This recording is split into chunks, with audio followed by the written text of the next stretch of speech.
Hi, this is Walt Gimbalow, Pastor Walt Gimbalow. How are you today? I'm going to give you a brief overview of my desktop and programs I use on Windows 10. The current version, if you have Windows 10 Pro or Home or whatever variation, you're at version 1803. That was released March 2018, and build number 17134 point something. Yeah. Every Tuesday or Wednesday, Microsoft releases new builds of Windows or updates to Windows. You find those by going to Start. I have a different Start than you have. You have this Start menu. I dislike it. It's too much information for me. So I just use this Start 10. I bought it. It was like 20-30 bucks. And it's good forever. And it stays up to date with Windows 10. It replaces the Windows 10 default menu, which I just showed you. It's called Start 10, and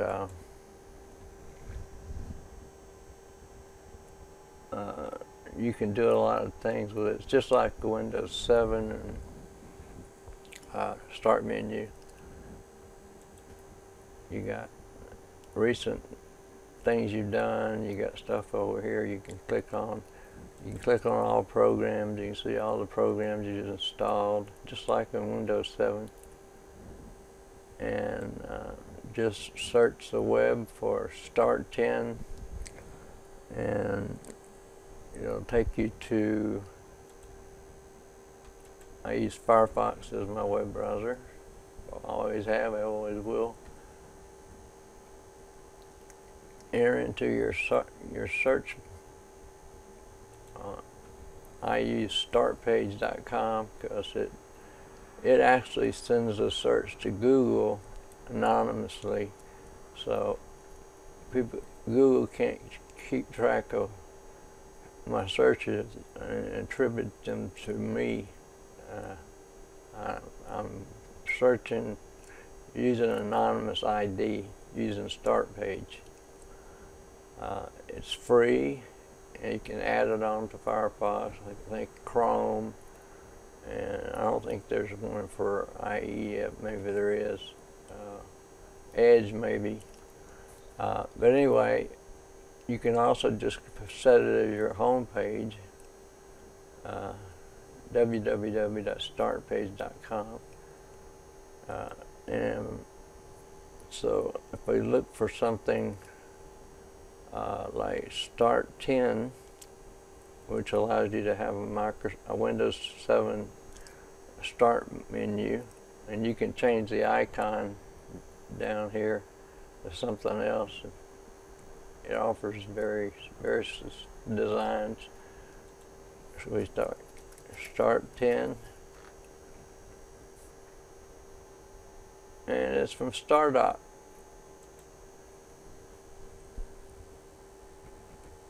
So you go here, you can try it out, get it. I think it's $25, $30, something like that. And that's all you need. Download it, pick out your icon you want to use for the Start menu, and it stays put even though you install the update to Windows 10. It stays put. It embeds itself in the registry of Windows 10.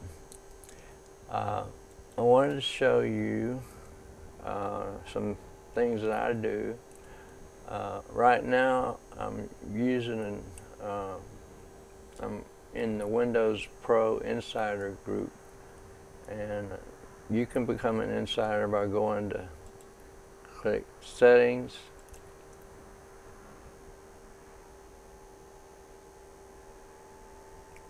go to Update and Security, Windows Insider Program, and if you start Insider builds, you can make it fast, like every 2 or 3 updates a week, or you can do it 1 update in 7 days. Every 7 days, 1 new update. I've got it set to update in 7, but it's on fast path, and you should be using signing into Windows with a Microsoft account, like Hotmail or Outlook.com. It's a Microsoft account, and that keeps everything in sync. You update your Microsoft account, you get payment information, so if you buy something from the Windows Store, it'll come out of your debit card or PayPal. And so right now you should be, every Tuesday or Wednesday, you should be coming here to update. Click Settings, Update and Security, do a Windows update, check for updates,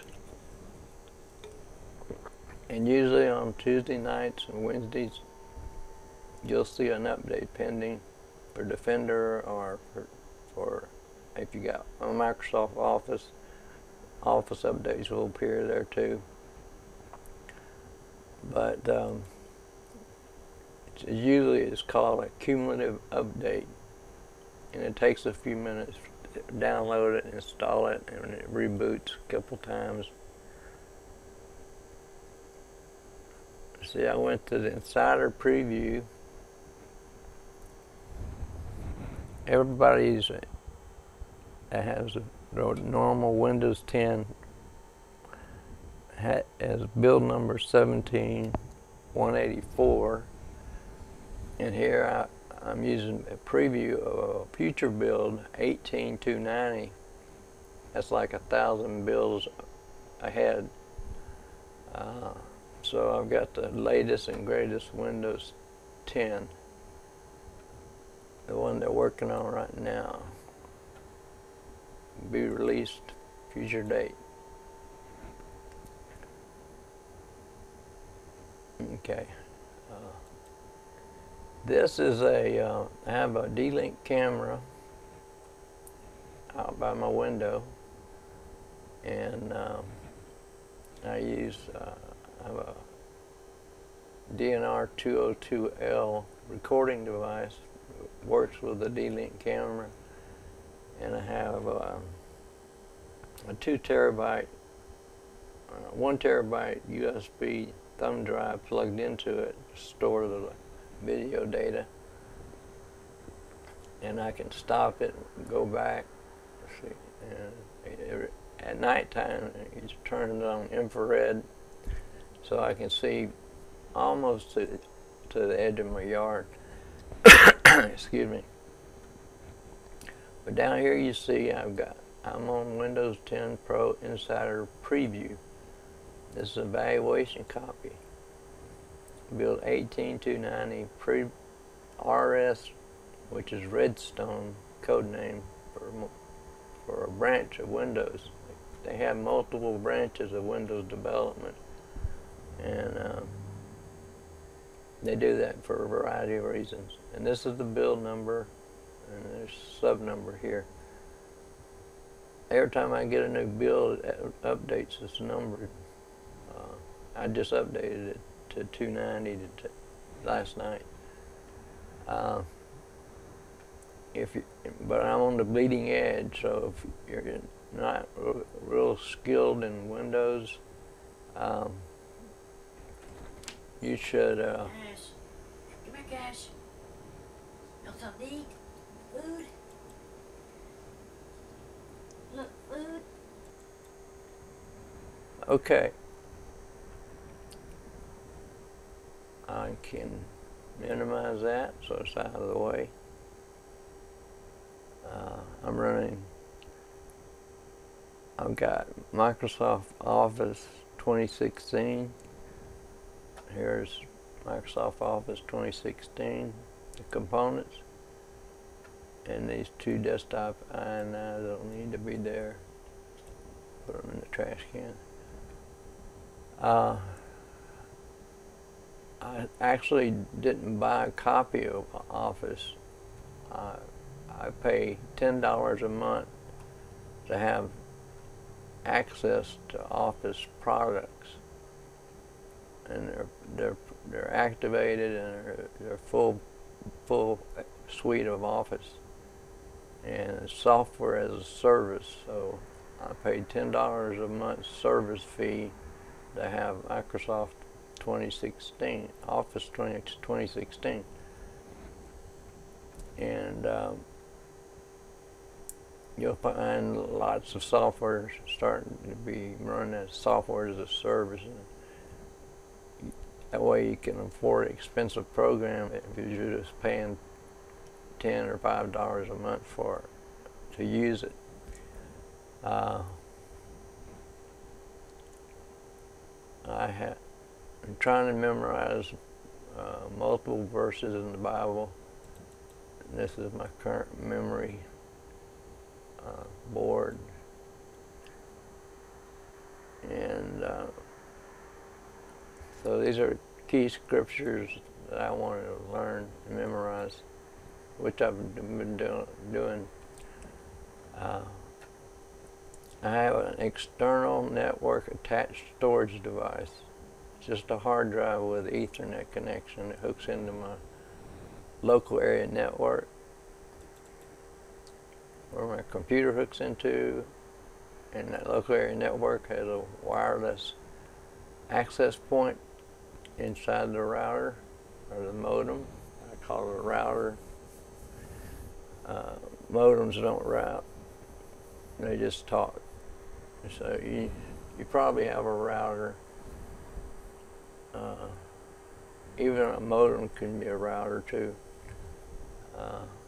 If it does a firewall function and does address translation, your actual IP address is assigned to you dynamically by your ISP provider, and that's the address that goes out onto the web once it leaves your router. That's the address the world sees, your IP address from your provider. But the router takes care of translating that address to a local address, IP address, which is not routable on the internet. A 192.168 or a 10. Something something something, and there's several others. I use 192.168.1.1 for my gateway, and I use subnet mask of 255.255.255.0, and then my DNS servers are. I usually use level 3 DNS servers. DNS servers are necessary to change your, if you're on the internet, if you're on Chrome or Firefox, and you type in a name up here, like Microsoft,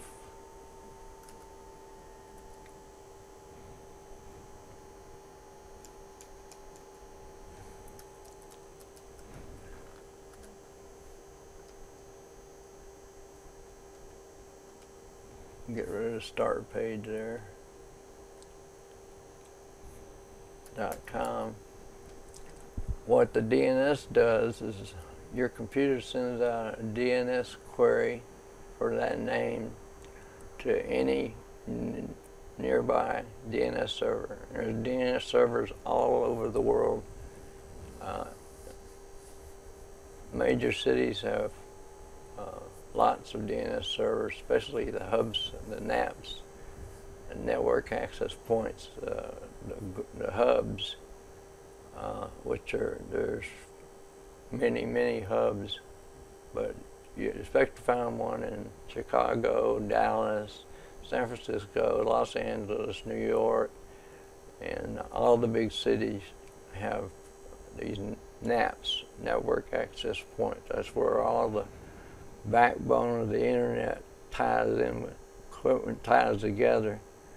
And so when you send out a request for a name resolution to an IP address, because your machine needs to know the IP address to go to that address, that's called TCP/IP, Transmission Control Program Internet Protocol. So it's the IP address, Internet Protocol address of that server you're going to, Microsoft.com.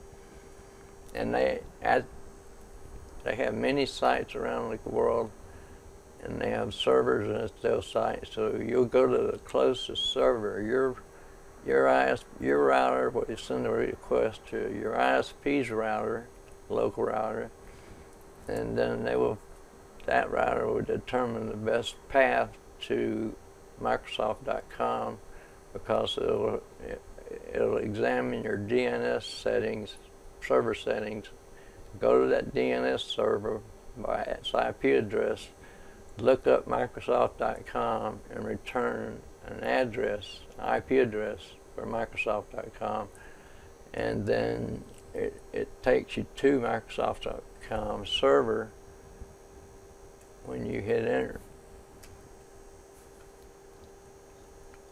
So we're on Microsoft.com.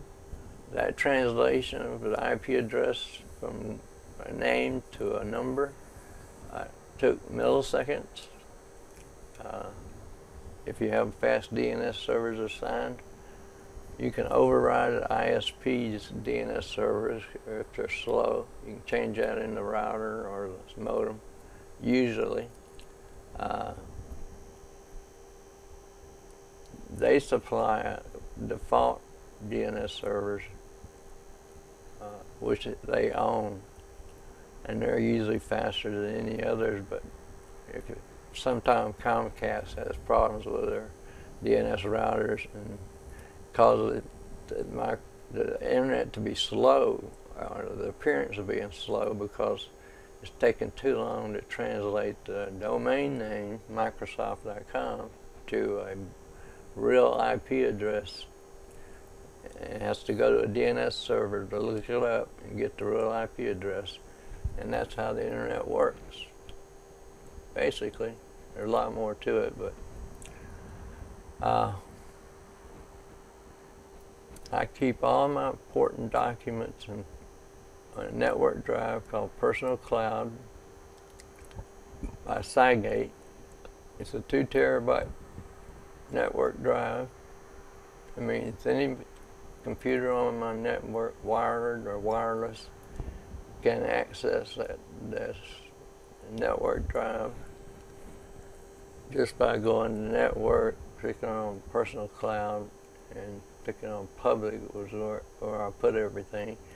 And I have all my folders listed here with all my important data in it. It's backed up to Dropbox on Dropbox's cloud, and it's backed up to a backup drive, a 2 terabyte backup drive for another backup using EasyUS to do backup. That does a file backup for me every week. You need to really pay attention to that you need to back up your stuff, because if your hard drive fails which they do, and I've had it happen to me many times.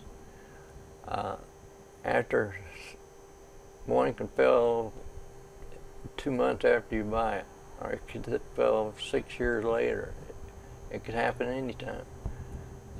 So you have to have all your documents and pictures and videos and software you bought and phones and just everything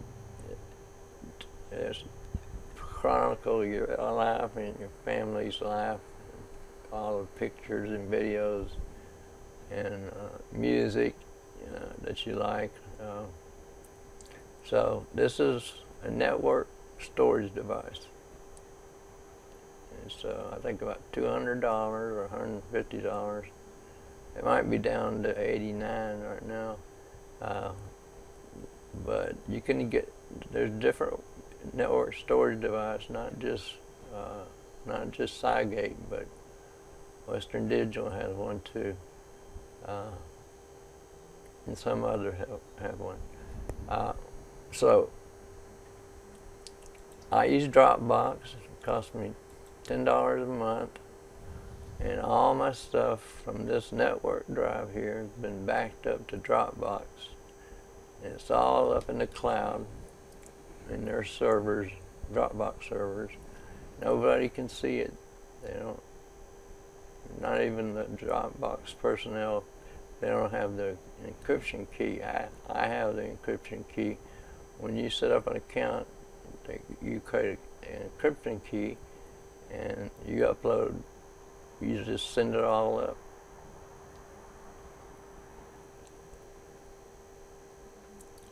And I have OneDrive, but I don't really use it. I'm in File Explorer, by the way. File Explorer is usually found down here on the taskbar, or you'll see it somewhere on your computer, or you can go to Start. You might find it here on Start menu. You can go to All Programs.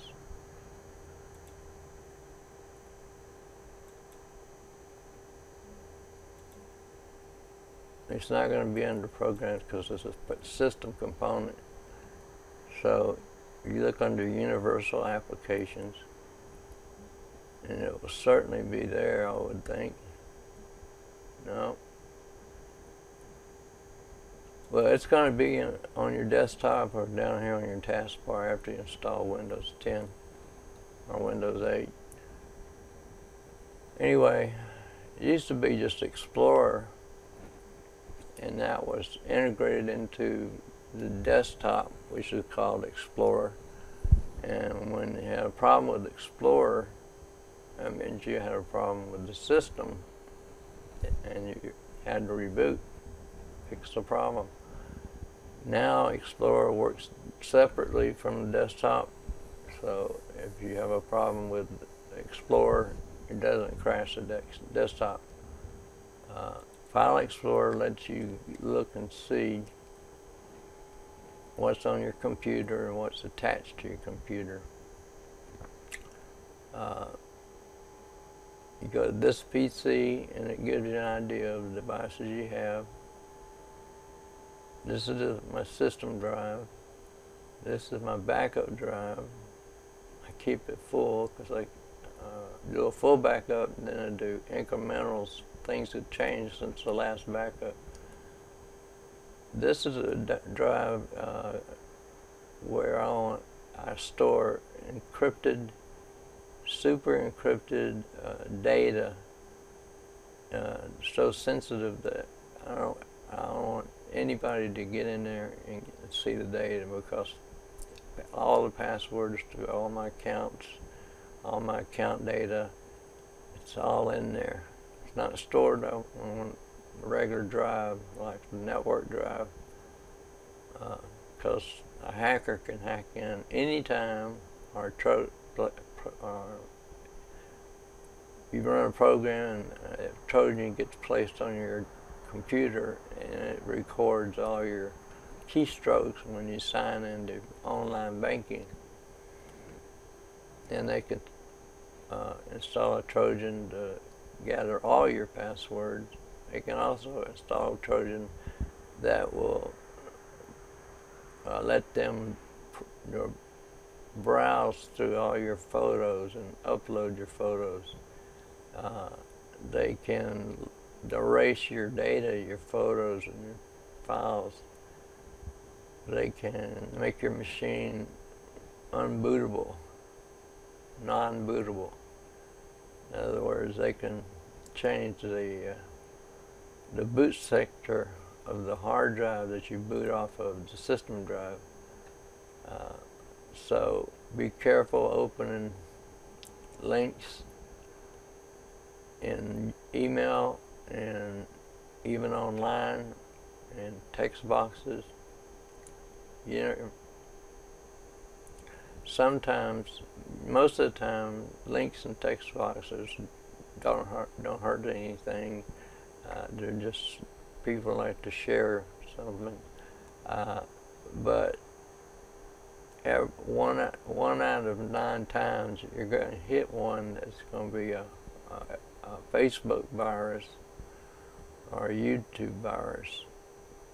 Not YouTube. You can't get a virus from YouTube, but you can certainly get one from Facebook. And a lot of people use Facebook, and people that are fairly old, or most of the younger generation doesn't use Facebook really. They use Snapchat and other things. So you need to research Snapchat, because that's what they're using on their phones. Instagram too. So I have a Windows 8.1 boot disk. I just plugged it in to see what was on it. I can eject it, right click, eject. And I know that's using it, so. Now I unplugged it, and it went away. If you have USB 3,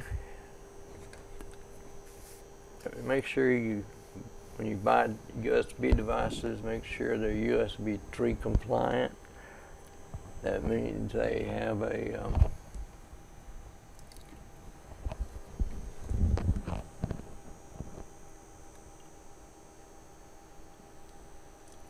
usually have a different color on the USB port, but your computer will show you which ports are USB 3 compliant. You may have all USB 3 ports, or you may have 1 or 2 and 1 or 2 USB 2 ports. USB 3 ports best for high-speed retrieval of data and storing of data. Okay, I have Microsoft Store. I've got Corel Paint Shop Pro, which I use to do all kind of magic with photos. I sometimes use Microsoft HD Maker Pro. I think you can get that from Microsoft Store. But I bought Nero Video 2019, and that lets me edit and make movies. It's a very good product for film editing and movie creation and all kinds of animated things you can do with it.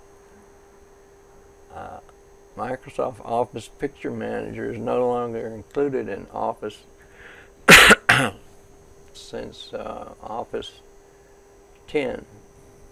It was in Office 7, and it was in Office 3, but it's not in Office since 10, and it's certainly not available in Office 360, which is the software as a service I use when I pay $10 a month for Office 2016. Well, I really like this product, Picture Viewer, because it gives me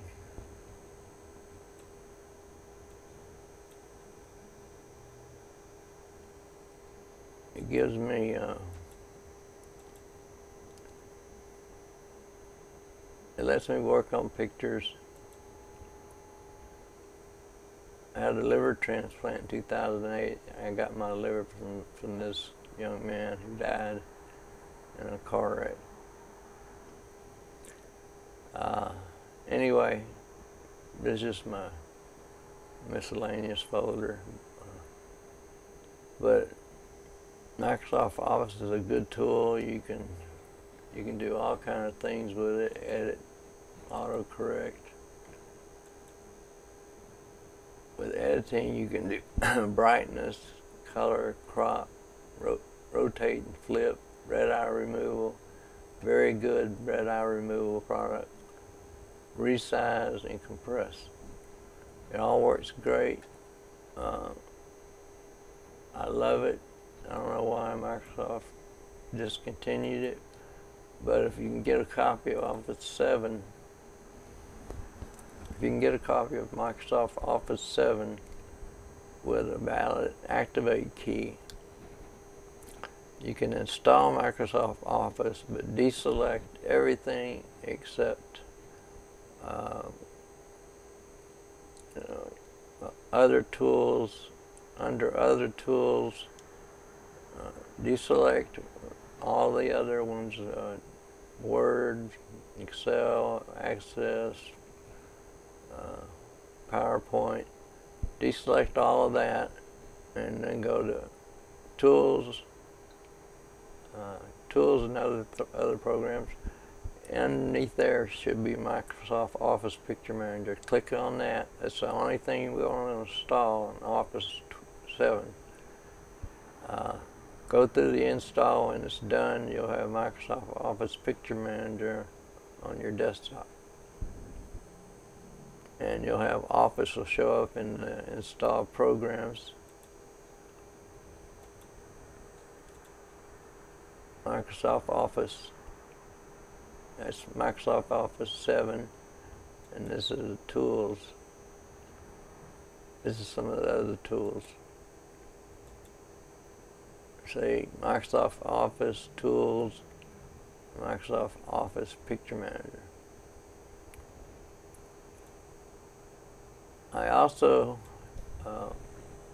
use Adobe Acrobat Reader. This is my Office 360 or 2016. I use Firefox as my primary browser. I use Google. To show me what's going on outside. There's my truck right there.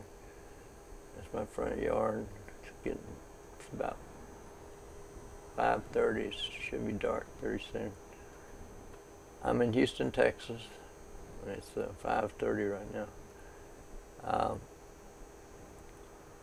I use Camtasia, which I'm using right now to record this video. I have a Logitech webcam, but I got the newest one. This has super high definition camera. It's professional quality, really good camera. I bought a cheaper Logitech, and it couldn't do high definition, so I gave it to my brother, and I bought a new one that does high definition. TeamViewer, if I need to connect to somebody's PC to help them fix it, see the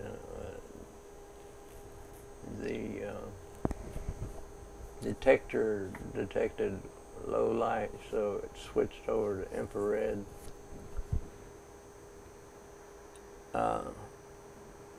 if I need to work on somebody's computer, I just tell them to download TeamViewer and start it up.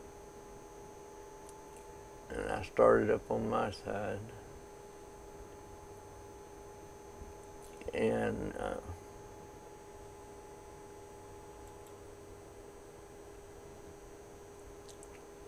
they'll start it up and they'll give me their partner ID. I'll type it in here, and then they'll have a screen like this, their ID and their password.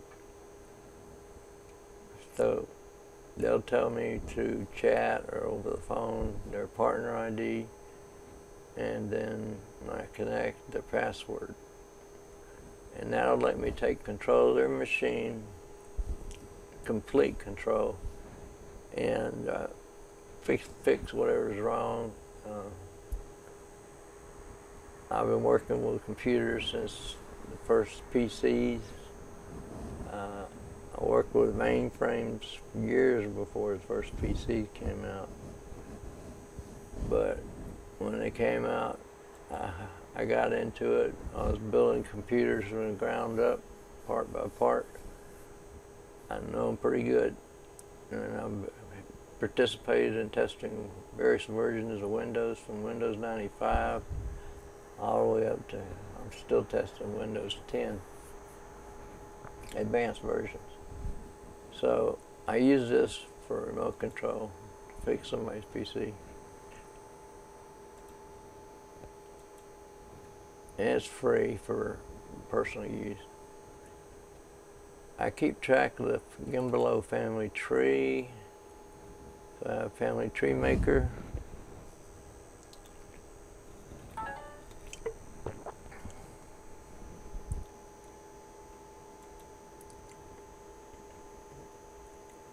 Just wanting to download an update. This is how Family Tree Maker looks. It's a big program, so it's slow.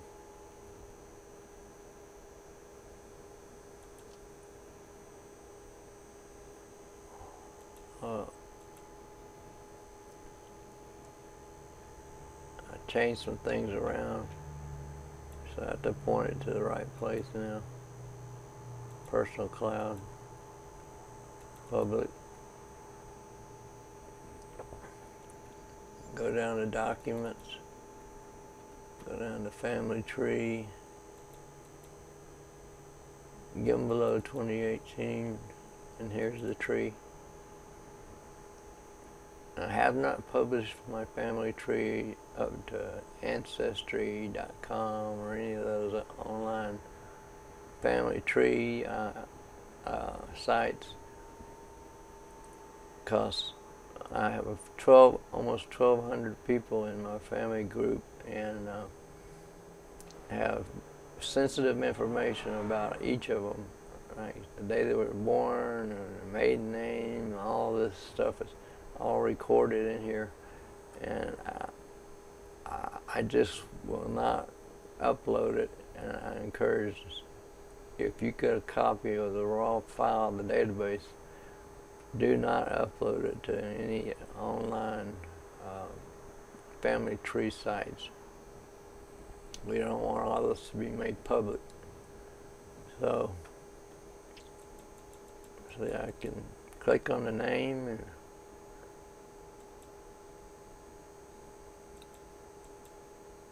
it's a pretty big tree, so it's kind of slow. But there's a lot of different names related to Gimbalos. Here we are at the Gimbalos. The top of the tree is Julius Alexander Gimbalo. He's the top of the tree. There's a picture of him.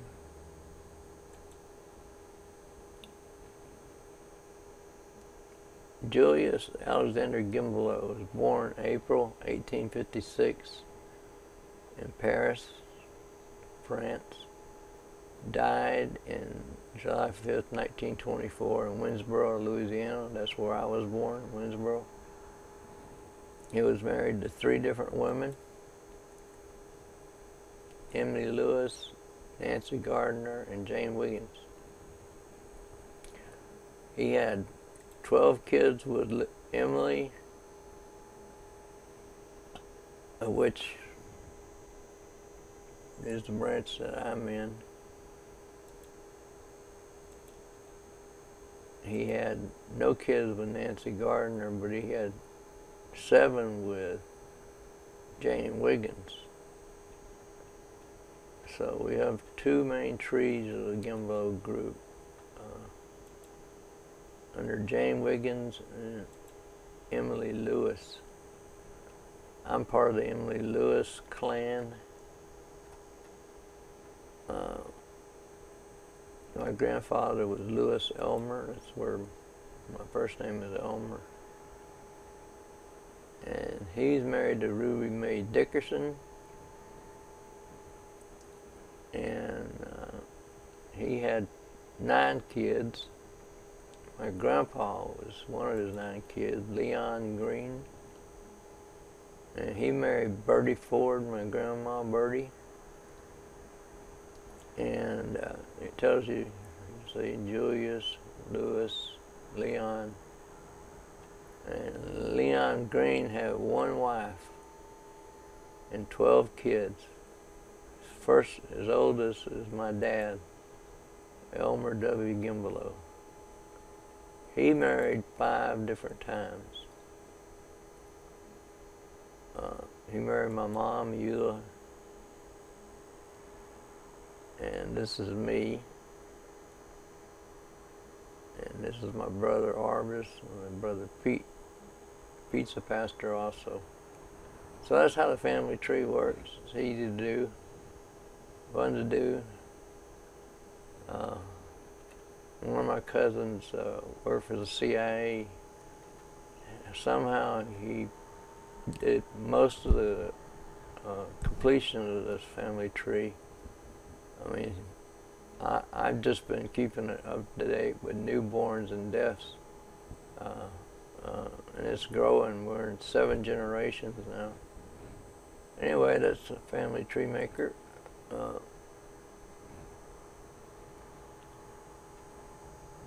I use TrueCrypt. You saw where I had a TrueCrypt volume. It's actually a USB device.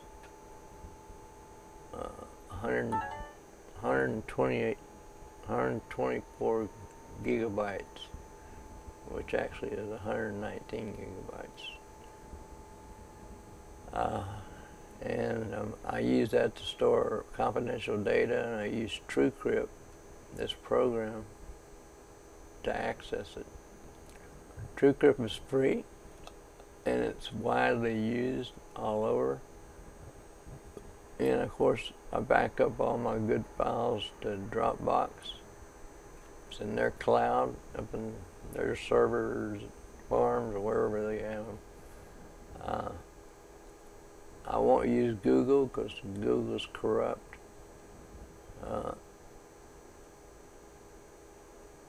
I use Ocam.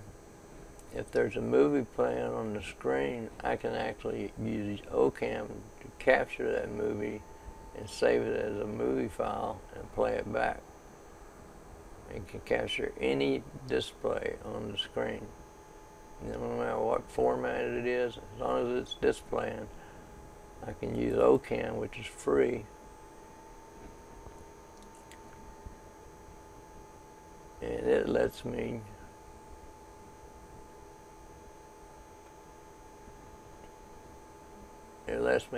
pick out a part on the screen. Say I got a movie playing, it wants to update too. But if you have a movie playing, just frame it in with those green lines and click record, hit start on the plan, and it'll record that video, and you hit F2 at the end to stop it from recording. I recorded a lot of movies that way.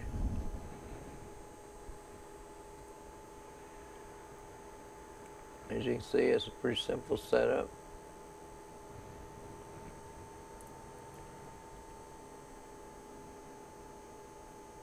And it opened Firefox to say thank you or something. I don't know why my internet's so slow. Let's do a speed test. Speedtest.com. You can download the applet or go to Microsoft Store to get it free. Anyway.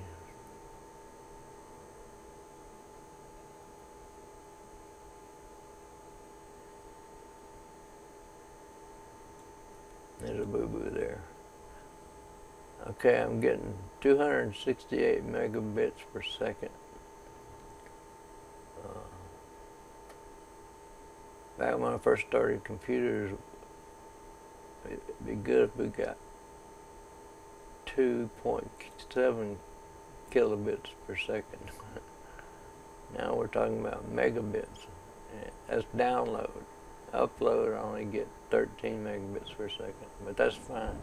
Most of the activity is download. When you're browsing the web and doing stuff, you're doing download mostly. Every now and then you're entering something and it's going out, so you don't need a lot of bandwidth on upload, but you do need it on download. And if you're running a business or a streaming service, you need synchronous upload and download speeds the same. So you have to pay for a business account to get that, and that'll ensure you have enough bandwidth to stream your video. Once your video, when you stream a video, if it's coded properly by the vendor, it goes to the first router, and that router sends it, duplicates the packets and sends it to these other routers. People connect it all over to their routers, and their routers are connected to main routers, and the main routers are connected to other routers, and the packet, the internet IP packet from the IP address will go sent through those routers, and it can take, if one route is blocked or slow, it'll take another path. It's like a web. That's why they call it the web. And so you can't bring down the whole internet without, you just can't. You can cause major parts of the internet to fail, but the packets will find their way to their destination. And you can go around and these routers are not responding. We're talking about massive pipes into these routers, terabytes of throughput, hundreds of terabytes or more. Terabyte is 1,000 gigabytes, and a gigabyte is 1,000 megabytes, and a kilobyte is 1,024 bytes. So we got good download speed, fast response time, ping. I got a problem with that app. It gets an error and everything. This is OSA saying thank you for downloading OCam. You don't have to pay for it. It's free. You can donate.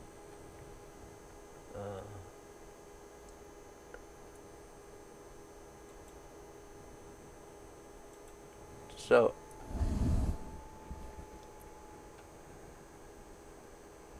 snipping tool, it's included in every version of Windows since Windows 8.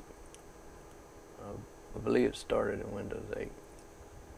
If you got something on your screen and you want to take a copy, get a quick screen grab, double click the snipping tool, and it's going to give you this, it's going to drag the cursor around what you want to capture, as a screenshot, and it does it. And then you just file, save as, and give it a name. Watch where you're saving it to. Always, when you do a save as, watch where it's going to. Make sure it's going to the right place, or you won't find it. You have to search. But it saves it as a JPEG by default. You can save it as a BMP or some other format, PNG, GIF.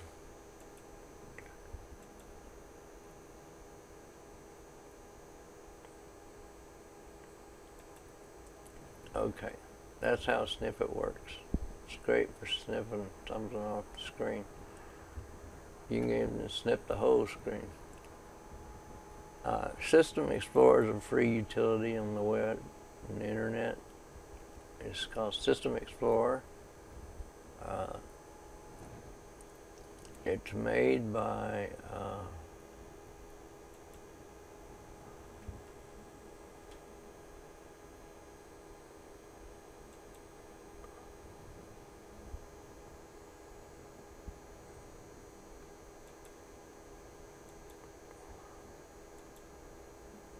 it didn't give me about. Anyway, it's System Explorer, and it'll tell you if you click on CPU, up or down, changes it to high, descending CPU usage. So the highest CPU users will be at the top.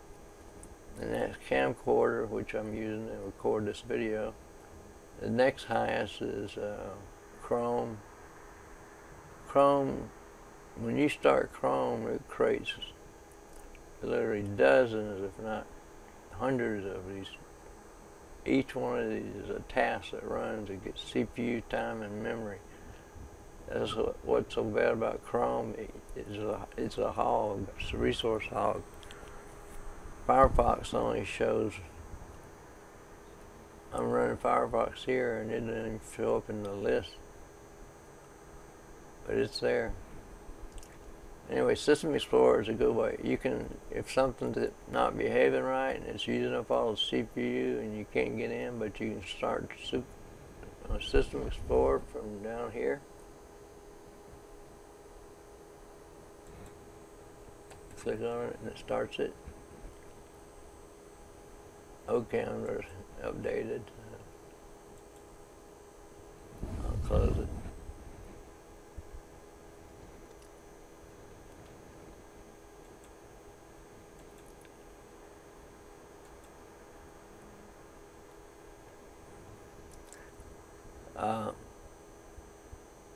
Anyway, it's a great tool to find out what's hogging your CPU, but if something is using your CPU,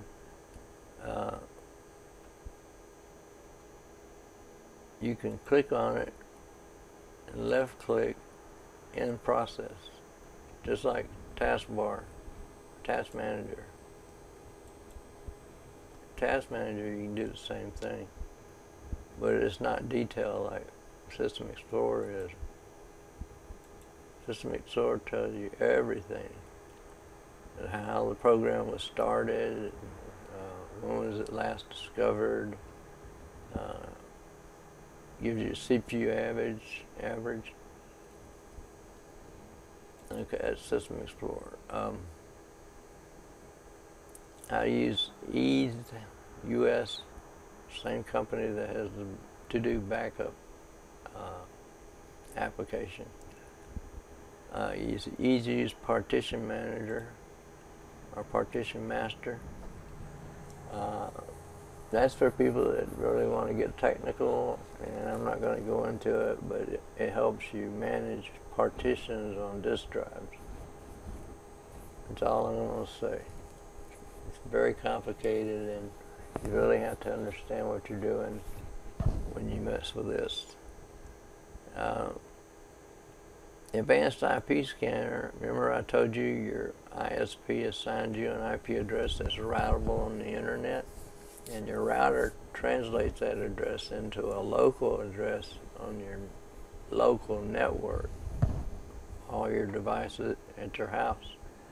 They're connected to the internet and go through that local network. So if you want to scan that network, see what's on it, Advanced IP Scanner is free, and this program is freeware. And you go to the website advanced-ip-scanner.com,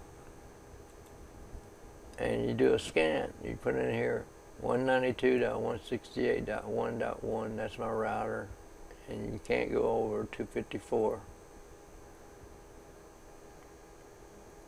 because the first bit is masked. So it's really 255 bits to that octet. So you can't go past that. You can't define a network past 254. This is a Class C IP address. We're scanning from the router all the way down to the last device. See, it found the personal cloud first.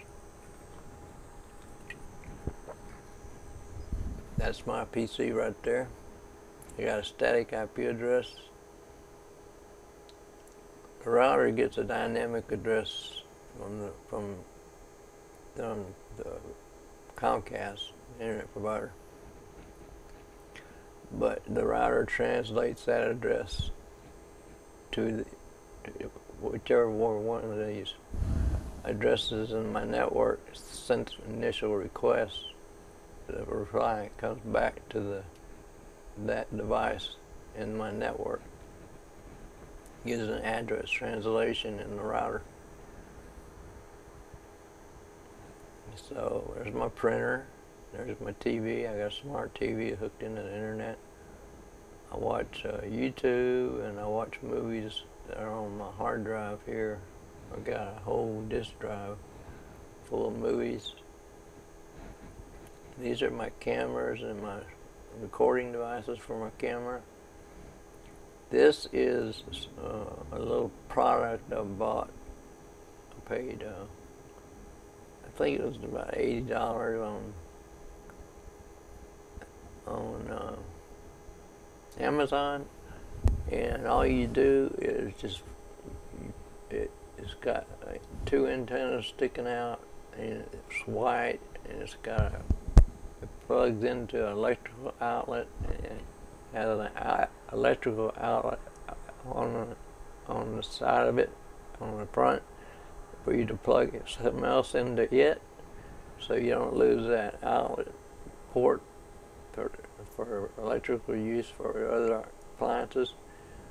And it sits there like in the hallway, and it picks up the router's fairly weak.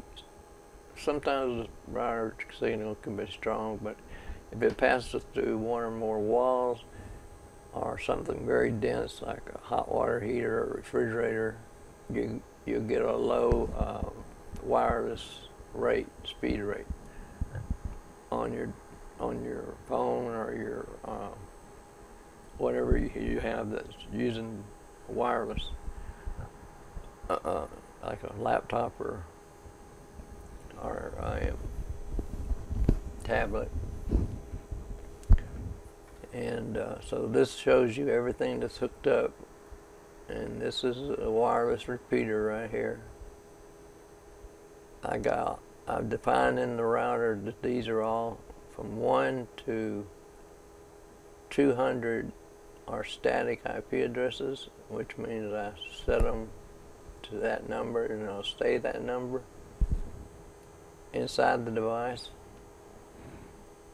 And then from 200 on up, there's my laptop, which I use DHCP on it to get a dynamic address, internal address from the router. And these are this is my brother's laptop, and I don't know what this is, but you got stuff that had connected dynamically, and when they're dark, they're disconnected. So this could be probably phones, mom's phone, Oris's phone, my phone. They all connect to the wireless network.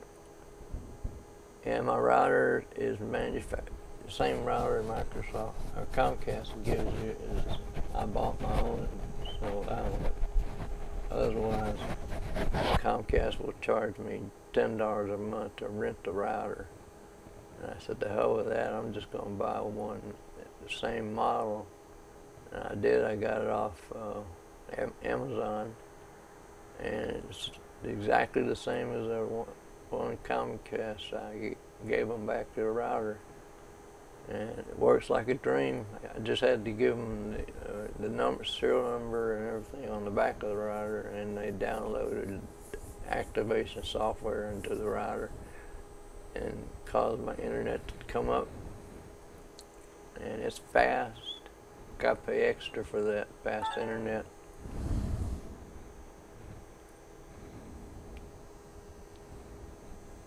Okay.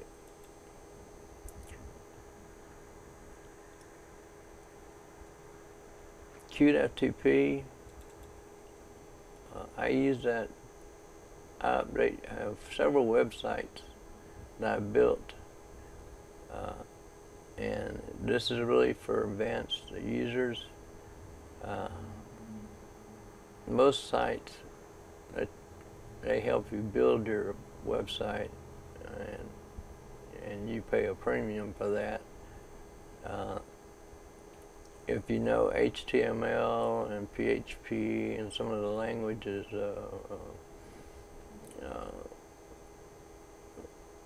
if you know how to code a web page, then this will help you, because you can FTP right into your provider, your hosting provider, web hosting provider. I use HostGator, and I have 2 web pages, heavenisreal.us and whatjesusspoke.org. So all I have to do is double click it, it logs me into it, and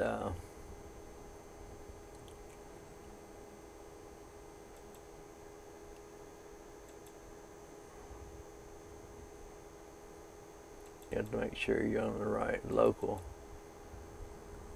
Okay, this is heavenisreal.us, and you have to know about how HTML works, how websites work, how FTP works,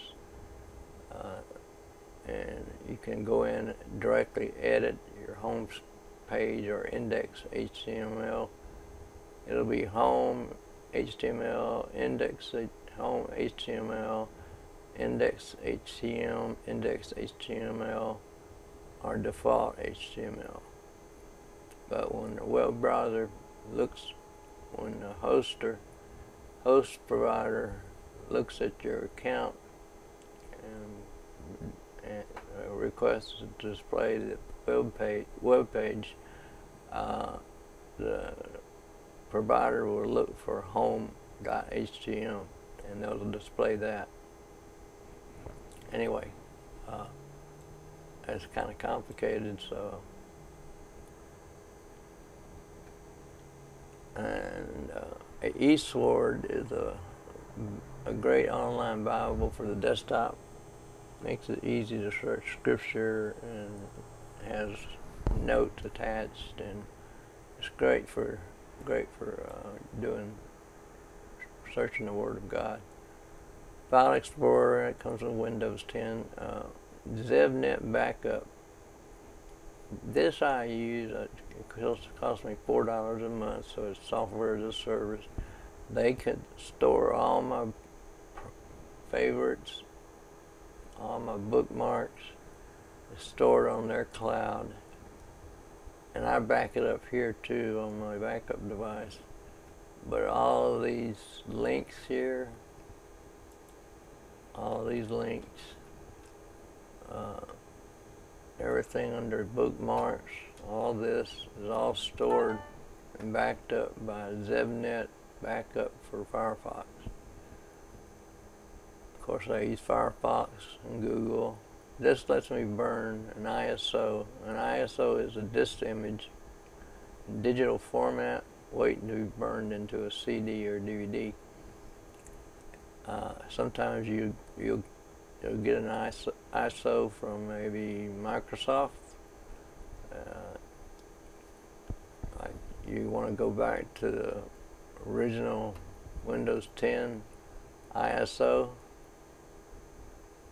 or you lost your disk for Windows 10, you can go to Microsoft.com and click on ISO downloads, and it'll give you a page where you can download it, and then a little utility that will do the download and convert the download to a .iso file. Then you can use either product here, this Ultra ISO. It basically lets you emulate any kind of, see, your ISO file would be down here. Once you drag it up here and you put a blank DVD in the machine, in the DVD writer, and you load the ISO here, you can change the name on the disc and it'll write it to a DVD or a USB.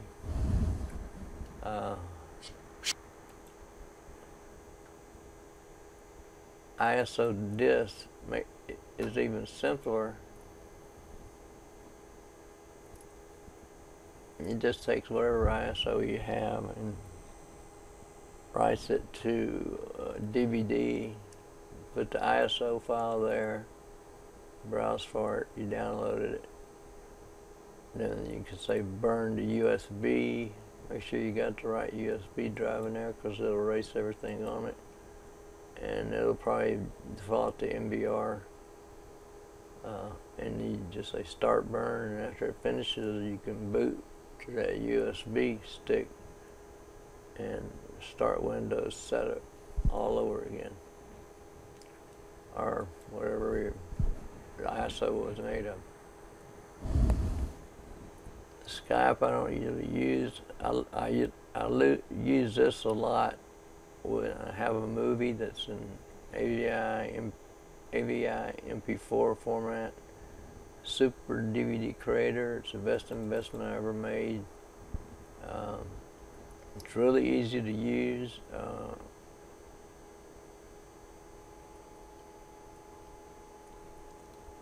It takes a little while to start.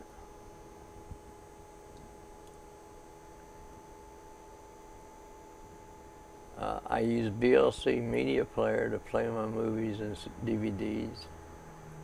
I think most of the techies out there all use VLC, and it's available on all platforms. PaintShop Pro is like Coral Paint Shop, but this is a different version. This is the updated version. This is the older version I like better because I'm more familiar with it. Anyway, Super DVD Creator is at 9.8. It's been that way for 7 years, so it was good. They didn't fix it. There was no need to fix it. It was working great. You can just burn a disc, or you can build a DVD movie disc. You just click DVD disc builder and fill in the point to the movie, and then it'll burn it to a DVD. And Skype I don't use. Google Earth, you know what that is. And I talked about these. I started using Spy Hunter 5 because it found some stuff that anti-spyware I was using anti-spyware, but it didn't find the things that this thing did. So I switched to it. Yeah, yes, for anti-malware, spyware, you have to pay for that on each new version. Same thing with Spy Hunter. It's usually about $30, $20, whatever. Oracle Virtual Machine VirtualBox. That's a free utility from Oracle. It allows you to set up simulated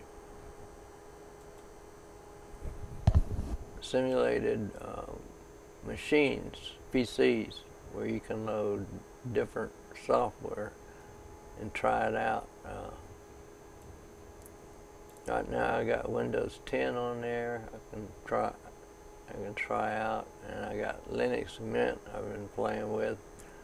If I start these up, it'll boot up, and it'll be like its own machine inside the box. Full access to all the parts of the computer. It's for testing, it's for previewing operating systems. It's just a great tool. This is just system info from the sysinfo command. And it tells you what I've got, my build number, computer name, model. As you can see, I got 2 cores, 4 logical processors, 3.40 gigahertz. That's pretty good. When I bought this PC, it was all-in-one, and it was different. I had to take the back of the screen off to get to the hard drive. It had a 1 terabyte drive. I put a 2 terabyte drive in there, which was faster, 7,200 RPM instead of the 4,800. You want a 7,200 RPM drive as your system drive for sure. It tells you all this other stuff. It tells you about hardware, components, and the software you're running. Anyway, that's sysinfo. And this is Outlook. This is Word, Office 2016, or Office 365.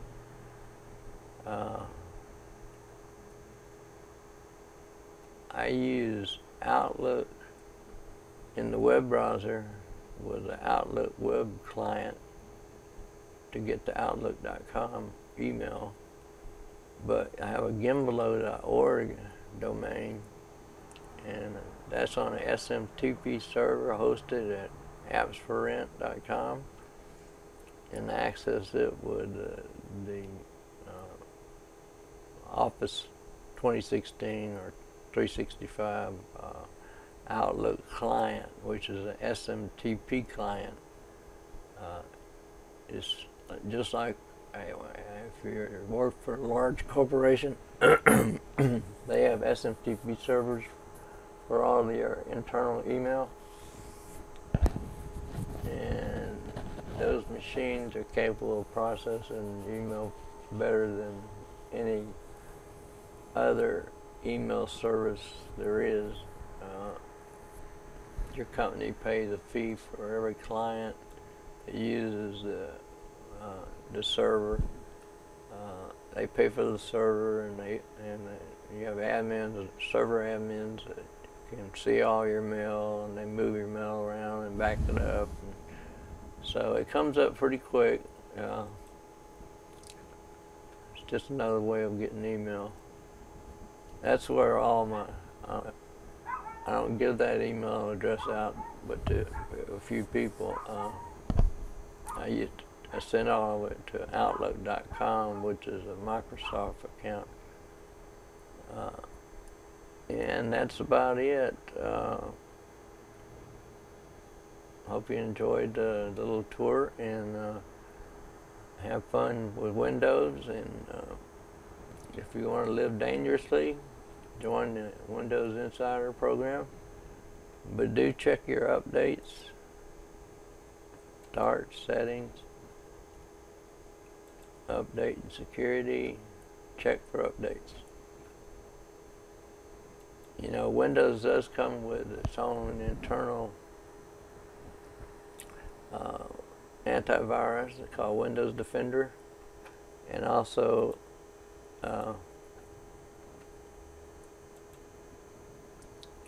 there's Windows Security, and that's made up of various components.